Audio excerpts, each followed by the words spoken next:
بسم اللہ الرحمن الرحیم۔ السلام علیکم۔ اردن میں گزشتہ دنوں ایک عجیب واقعہ رونما ہوا، نہایت ہی عجیب۔ ابو انس ایک نیک تاجر تھا۔ اس کا چھوٹا بھائی یونیورسٹی میں پڑھتا تھا، جس کے جملہ اخراجات ابو انس پورے کرتا۔ کچھ عرصہ بعد ابو انس کا نوجوانی میں ہی انتقال ہو گیا۔ لواحقین میں نوجوان بیوہ اور ایک بیٹا انس رہ گیا۔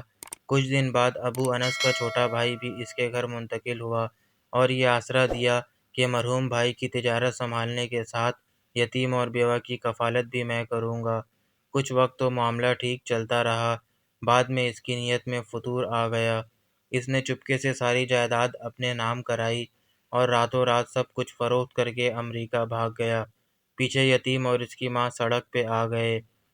اس بدبخت نے امریکہ جا کر گاڑیوں کا کاروبار سیٹ کر دیا اور اب گوری لڑکی سے شادی بھی کر لی۔ اس کا بزنس چمک اٹھا اور یہ ارب پتی بن گیا۔ 15 برس بعد اسے خیال آیا کہ اب وطن واپس جانا چاہیے۔ یہ سوچ کر وہ اردن آ گیا اور پھر یہیں بزنس کرنے کا ارادہ بنا۔ اس نے عزیزہ کے علاقے میں ایک بڑی جگہ خریدی اور اس پہ شاندار بلڈنگ بھی تعمیر کر دی۔ پھر یہاں بھی گاڑیوں کا بزنس شروع کر دیا۔ کچھ عرصہ میں ہی اردن بھر میں اس کا ڈنکا بجنے لگا۔ ادھر انس اور اس کی ماں انتہائی کم پرسی سے رات دن گزارتے رہے۔ ایک خیراتی ادارے کے تعاون سے انس نے تعلیم حاصل کی اور اب وہ شادی کر کے نوکری بھی کرنے لگ چکا تھا۔ غربت کے باوجود وہ اپنی ماں کا بہت خیال رکھتا، مگر بدبخت چچا کو کبھی اس کا خیال ہی نہیں آیا۔ لیکن انس اور اس کی ماں کو سب معلوم تھا کہ وہ حرام خور واپس آ چکا ہے۔ ایک دن ماں نے بیٹے سے کہا کہ ہمت کرو، جاؤ اپنے چچا کے پاس اور اس سے اپنے باپ کے مال کا کچھ حصہ مانگو۔ ماں کے کہنے پہ انس چچا کے شو روم میں پہنچ گیا، مگر چچا نے کھٹور دلی کا مظاہرہ کر کے اسے بھگا دیا اور کہا کہ آئندہ ادھر کا رخ بھی کیا تو گرفتار کرا دوں گا۔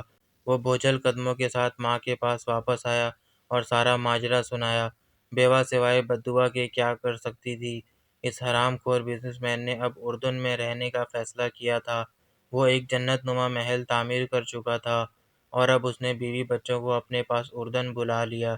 ادھر وہ لوگ امریکہ سے روانہ ہوئے اور ادھر یہ بدبخت انہیں لینے کے لیے اپنی نئی ماڈل کی پرتعیش گاڑی لے کر ایئرپورٹ روانہ ہوا۔ جب وہ ایئرپورٹ سے باہر نکلے تو یہ سب اس نئی گاڑی میں سوار ہو کر اپنے محل کی طرف چل پڑے۔ یہ سارا منظر دیکھ کر فرشتہ اجل ہنس رہا تھا۔ جیسے ہی ان کی گاڑی مین سڑک پر پہنچی تو ایک تیز رفتار ٹرالر نے اسے روند ڈالا اور انس کا حرام خور چچا اپنی امریکن بیوی اور دونوں بچوں کے ساتھ ٹکڑے ٹکڑے ہو گیا۔ پیچھے اس کا سوائے انس کے کوئی نہیں تھا، یہی اکلوتا وارث۔ اب اس کا محل، شو روم اور بزنس بیٹھے بٹھائے انس کی جھولی میں گر گیا۔ کیسا عجیب معاملہ ہے رب کریم کا! اس نے یتیم کے مال کو کئی گنا بڑھا کر اسے لوٹا دیا۔ وہ مظلوم کی دعا ضرور سنتا ہے، اگرچہ اس کے ظاہر ہونے میں 15 برس بھی لگ جائیں۔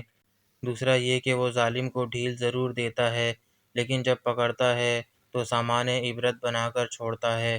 تیسرا یہ کہ حرام کا انجام کبھی اچھا نہیں ہوتا، اس لیے میرے نبی کریم صلی اللہ علیہ وسلم نے فرمایا کہ مال حرام سے پلنے والے جسم کا زیادہ حقدار دوزخ ہے۔